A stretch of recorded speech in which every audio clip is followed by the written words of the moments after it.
First of all, I'd like to thank the Orthodox Christian Fellowship and the Secular Student Alliance for inviting me here today. And I'm looking forward to a healthy and a very vigorous debate in a question that's not only academically interesting, but I think one of the central questions of our age. We live in what some people call a post-Christian or a postmodern society, an assessment that I think is generally true. But like most other sweeping claims, they can mean different things to different people. It's prudent then, I think, that in order to make our discussion as beneficial as possible, we first define our terms. The question we are discussing this evening is, can there be morality without God? Now, of course, I argue no, there can't be. But before giving my reasons, let me rephrase the question more in line with which is what I think the fundamentalist atheist presupposition. Atheism, properly understood, allows for no objective existence of anything non-material, not made from matter. Philosophical materialism is the philosophical ground of atheism, a point that anyone familiar with more than the surface character of the atheist claims will recognize as true. As such, it should be noted that atheism is a relatively recent phenomenon, at least the variety we speak of this evening, and as I think anyone, as I said, with a basic familiarity with the question will confirm. And it is recent because philosophical materialism, some people call it scientific rationalism or naturalism, is itself a relatively recent phenomenon. I would argue, as a historian, that atheism cannot exist except in a Christian society. I would argue that. It's actually an outgrowth of our Christian heritage.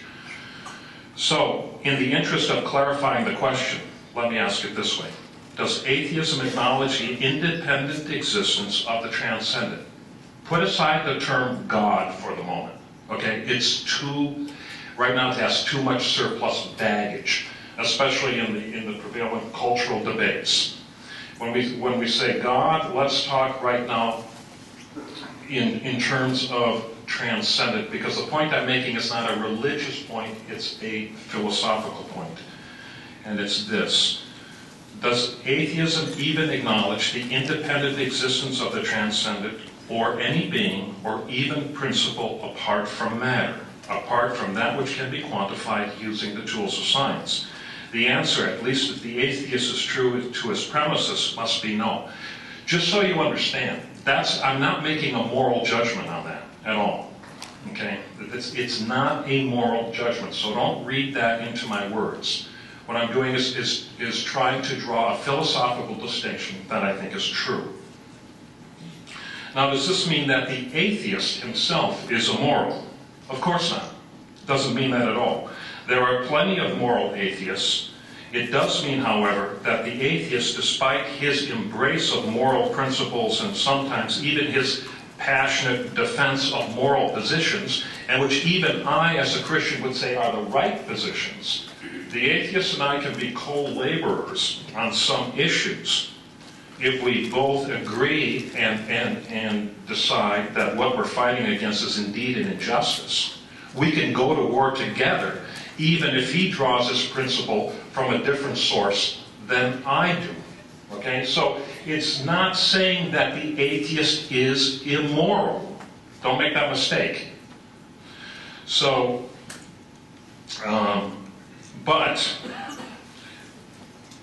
despite the passionate defense, despite the depth of conviction, you cannot say, philosophically speaking, that the depth of that moral principle he's following is anything greater than either private conviction or social convention. No transcendent reference, no authority beyond the atheist's own conviction, besides the rightness of some action over others, exists, philosophically. Philosophical materialism, the notion that all reality is grounded in matter, does not allow for that. From the view of one holds to transcendent causes then, which would be me, and in my case, the God of Abraham, understood within the framework of Orthodox Christianity.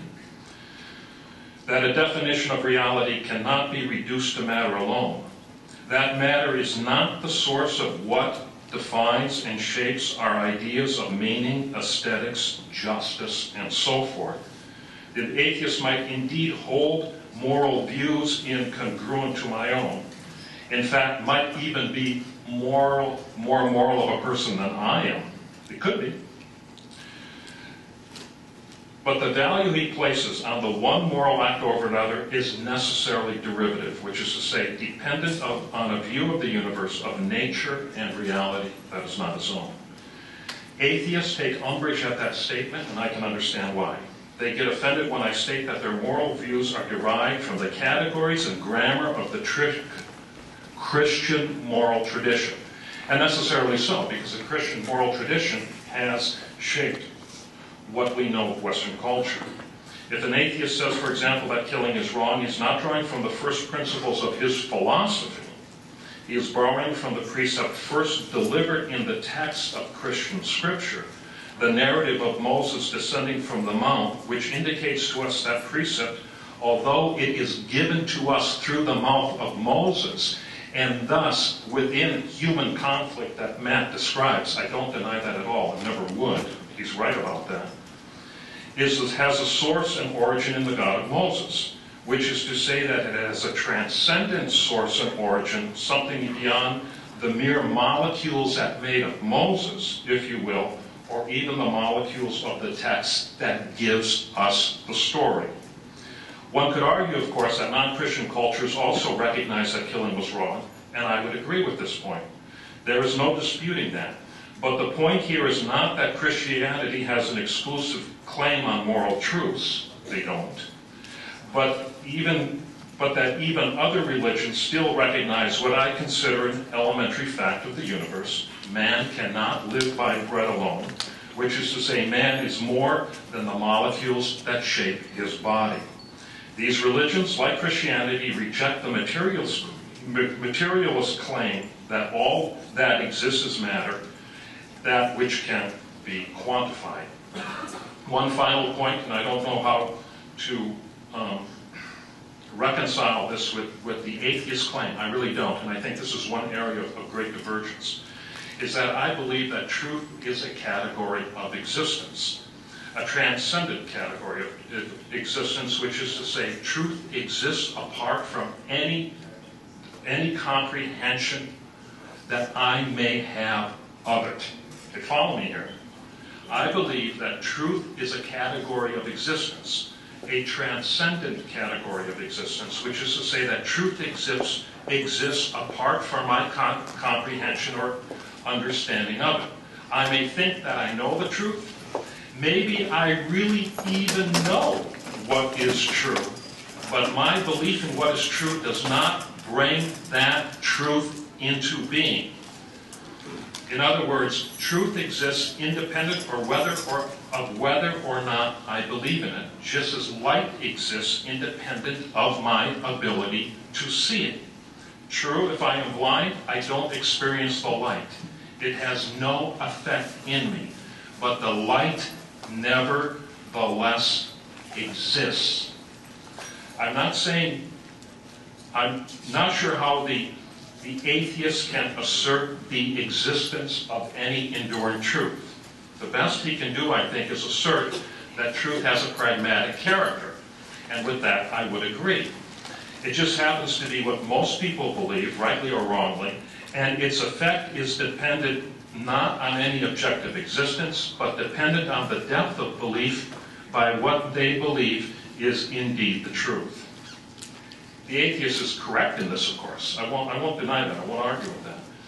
But not completely, and that's my point, which is to say that the truth, and thus morality, can never escape a kind of continuous relativism in the atheist paradigm, imprisoned, that is, to the shifting winds of the day.